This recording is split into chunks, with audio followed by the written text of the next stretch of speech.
कृष्णा, राधे राधे, हरि बोल। श्रीमद् भगवत गीता के 18वें और लास्ट अध्याय का आज हम श्रवण करेंगे।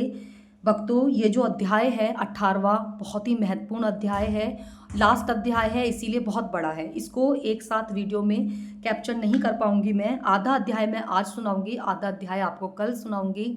और श्री कृष्ण का नाम लेते हुए, गणपति भगवान को प्रणाम करते हुए गुरुदेव को याद करेंगे। और चलिए अध्याय को प्रारंभ करते हैं।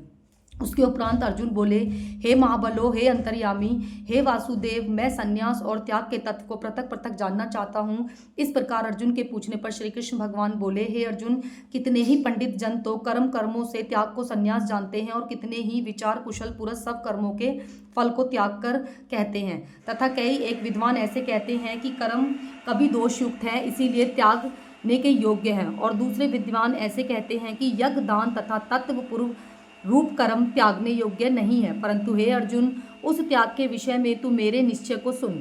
हे पुरुष श्रेष्ठ, वह त्याग सात्विक, राजस, तामस ऐसे तीनों प्रकार का कहा जाता है तथा यज्ञ, दान और तत्व रूप कर्म त्यागने के योग्य नहीं है, किंतु वह निसंदेह करना कर्तव्य है, क्योंकि यज्ञ, दान और तप यह तीनों ही बुद्धिमान पुरुष को पवित्र करने वाले हैं। इसीलिए हे पार्थ, यह यज्ञ, दान तथा तत्व रूप कर्म तथा और भी संपूर्ण श्रेष्ठ कर्म आस्तिकों को होकर फलों को त्याग कर अवश्य करने चाहिए। ऐसा मेरा निश्चय किया हुआ उत्तम मत है। अर्जुन, नित्य कर्मों का त्याग करना योग्य नहीं है, इसीलिए मोह से उसका त्याग करना तामस त्याग कहा जाता है। यदि कोई मनुष्य जो कुछ कर्म है वह सब ही दुख रूप है, ऐसे समझकर शरीर के शक के भय से कर्मों को त्याग करता है, तो वह पुरुष उस राजस त्याग को करके भी त्याग के फल को प्राप्त नहीं होता, अर्थात उसका वह त्याग करना व्यर्थ होता है। हे अर्जुन, करना कर्तव्य है ऐसा समझकर ही जो शास्त्र विधि से नियत किया हुआ कर्तव्य कर्म आश्रित और फलों को त्याग कर किया जाता है, वही सात्विक त्याग माना गया है। अर्थात कर्तव्य कर्मों के स्वरूप से न त्याग कर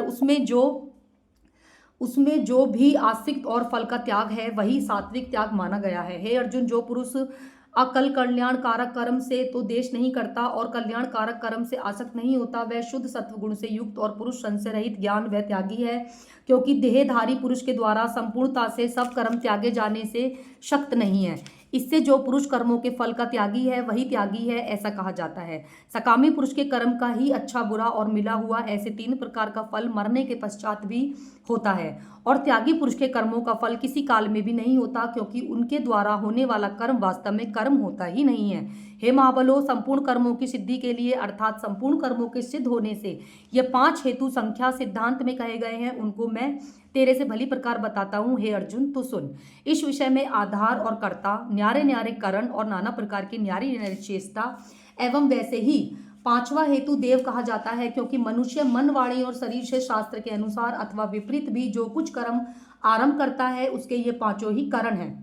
परंतु हे होने पर भी जो पुरुष अशुद्ध बुद्धि होने के कारण उस विषयों में केवल शुद्ध स्वरूप आत्मा को करता है, वह मलिन बुद्धि वाला ज्ञानी पार्थ नहीं देखता।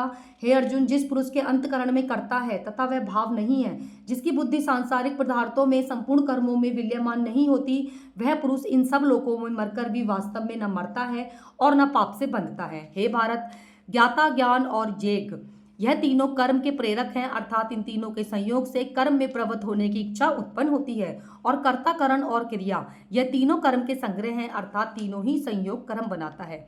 उन सब में ज्ञान और कर्म तथा कर्ता भी गुणों के भेद से संख्या शास्त्र में 3 प्रकार के कहे गए हैं, उनको भी तू मेरे से भली प्रकार सुन। ये था हमारा गीता का 18वां अध्याय आधा। आज इतना ही श्रवण करेंगे, बाकी कल करेंगे। जय श्री कृष्णा, राधे राधे।